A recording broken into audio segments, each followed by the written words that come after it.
స్వామి వివేకానందుడు most powerful and యూత్కి inspiration.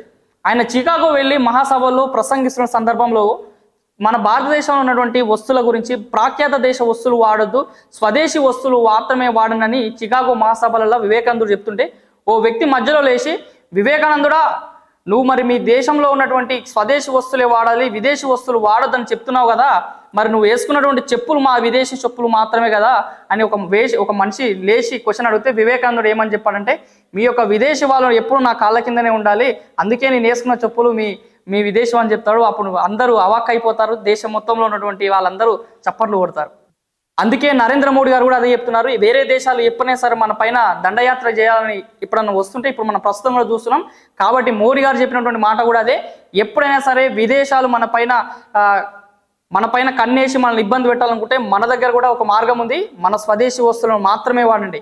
మీరు ప్లాస్టిక్ కవర్లని పక్కకు పెట్టండి, ఇంటి నుంచి వచ్చే సంచిని మాత్రమే వాడండి, మన ఇండియాలో ఉన్నటువంటి తయారైన వస్తువులను మాత్రమే వాడండి, విదేశీ వస్తువులను పక్కకు పెట్టండి. కాబట్టి నరేంద్ర మోడీ గారు అయినా సరే స్వామి వివేకానంద గారు చెప్తున్నటువంటి ఒకటే సిద్ధాంతం, స్వదేశీ వస్తువులను వాడండి, మన దేశాన్ని స్వదేశీ వస్తువులను వాడండి, మన దేశం యొక్క జీడిపి రేట్ని పెంచండి అని చెప్తున్నారు.